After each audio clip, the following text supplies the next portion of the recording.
What's up mga boss, mga ka-DIY? For today, meron tayong 4D56 turbo engine, Pajero.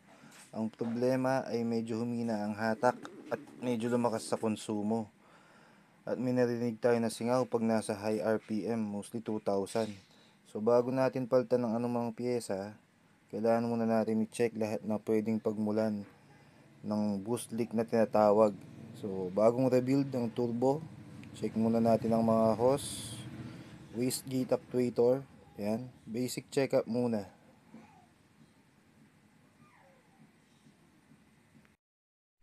Okay mga boss, since okay ang mga hose natin, next naman yung wastegate.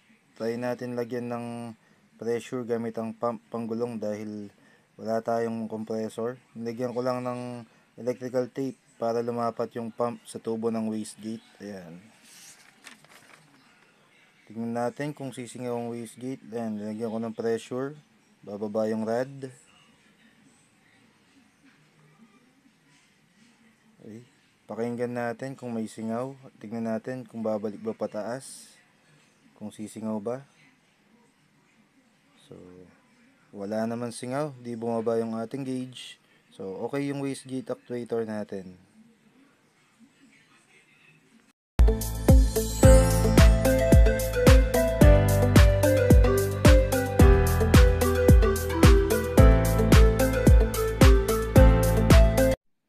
Next, palitan naman natin yung high pressure relief valve or overboost valve na tinatawag. Ang overboost valve ay nilagay for safety ng mga makina na may turbo to prevent overboosting. Isa siyang safety feature in case mag-fail ang wastegate ng turbo natin. Sa pagkalas ng overboost valve, spray muna ng oil or WD-40 kung meron sa thread nito para mag-penetrate at para madali rin ito matanggal. Hayaan muna mag-penetrate ang oil habang kinukuha ko ang mga tools na gagamitin ko sa pagkalas. Ayan, nakuha na natin ang ating mga tools na gagamitin. So, una natin gagawin is tanggalin muna natin yung wastegate actuator para may space tayo, leverage para kalasin yung overboost valve dahil medyo nakalubog siya sa valve cover. Kita nyo naman, oh. Ayan, tanggalin muna natin yan.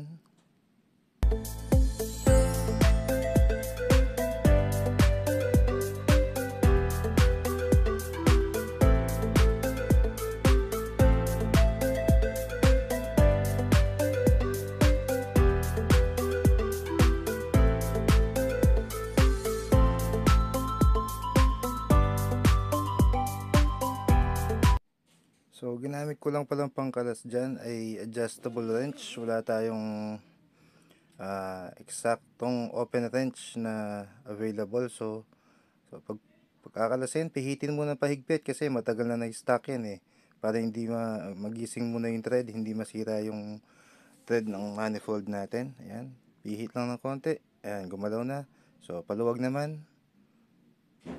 Okay, lumuwag na. So, pag lumuwag na mga boss, huwag mo munang iluwagan ng dire-diretso. So, medyo laro-laruin mo muna para gumising yung thread at kung lumambot, mas maganda. Pero sa point na yan, medyo matigas pa siya. So, tsagain natin. Huwag kayong magmamadali. Ayan. Sinusubukan ko. Ayan. Medyo lumalambot naman. So, sa point na yan, lalagyan pa natin ng konting oil. Kulang yung linagay natin kanina para medyo mag-penetrate pa.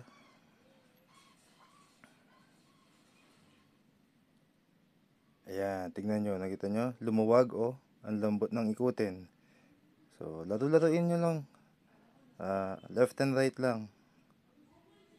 Kasi yung iba nakita ko, nagkalas nyan, so nasisira, nababasag.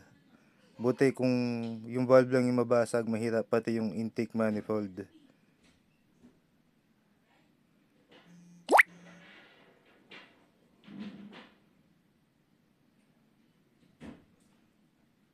Ayan. Sa point na yan, medyo malambot na siya. So, magaan ang ikutin. May point na mabigat siya. May mga part na mabigat siyang ikutin. Ayan, pero sinusubukan natin. Importante, hindi siya na lost thread, hindi nasira.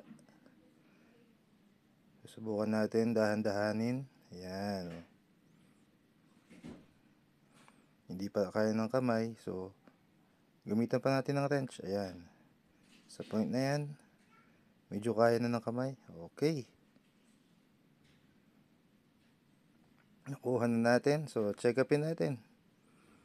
Sa point na yan, tinitignan ko kung okay ba siya. Yung spring, yung laban ng spring kumpara sa bago. Check natin. Punas muna natin tayo ng kamay.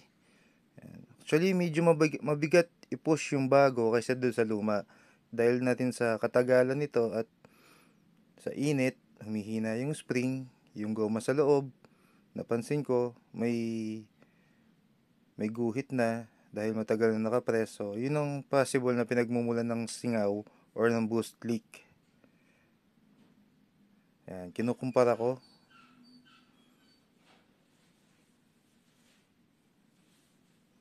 Parehas naman ng laman, kaya lang, yun nga lang, yung pressure ng spring. Malambot na yung isa. Though hindi siya ganun kalambot, pero hindi siya kasing tigas nung bago. Dahil na rin sa kalumaan. So, time na para palitan na talaga. So, bali, lininisan ko nga pala ulit ng basahan at ng brush. Di ko na pinakita. So, check ko lang ulit para sigurado. Yan, so okay siya. And then, sa part na yan, gagamit ako ng Teflon. Ayan. Para saan ba ang Teflon?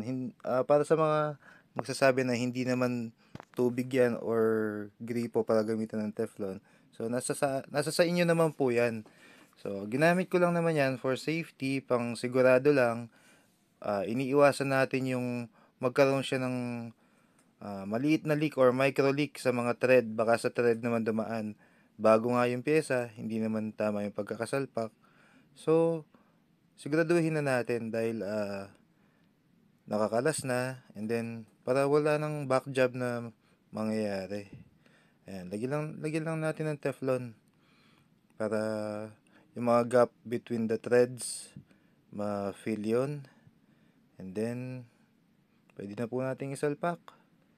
Ayan, para sumikip lang, maiwasan yung konting leak ng hangin. Ayan.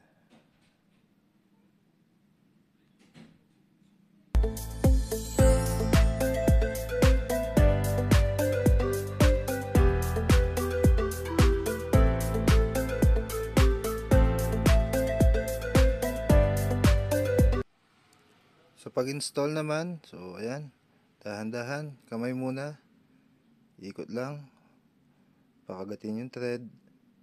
Okay, and then pwede na gumamit ng adjustable wrench or kung anong tools ang meron kayo na available panghigpit. Ayan, dahan-dahan muna. I-feel mo lang kung sumasagad na ba yung thread, matigas pa bang ikutin. Actually, medyo matigas siya. Hindi siya ganun kagaan dahil na rin sa Teflon, sumikip. And yung thread bago compared doon sa isa sa pinagpalitan natin. So, ayan. Tansyahin nyo lang mga boss kung sa pag-ikot mo bigla siyang humigpit na parang sumagad na yung thread. So, hanggang doon na lang tayo. Huwag na natin pwersahin, baka masira pa yung intake manifold. Ayan, dahan-dahan lang. So, dahil naisalpak na po, pwede na nating ibalik yung mga kinalas natin kanina, gaya ng wastegate actuator. And dahil nandiyan na rin yung trabaho, so punasan na rin natin para malinis yung makina natin. Sana po may natutunan kayo. So, hindi ko na pinost, ni-road test ko to pagkatapos. So, nawala nga yung sumisingaw na tunog. So, purely yung sipol na lang ng turbo yung naririnig ko. Wala na yung maingay na tumutunog pag high RPM. Salamat po sa panonood. Thank you.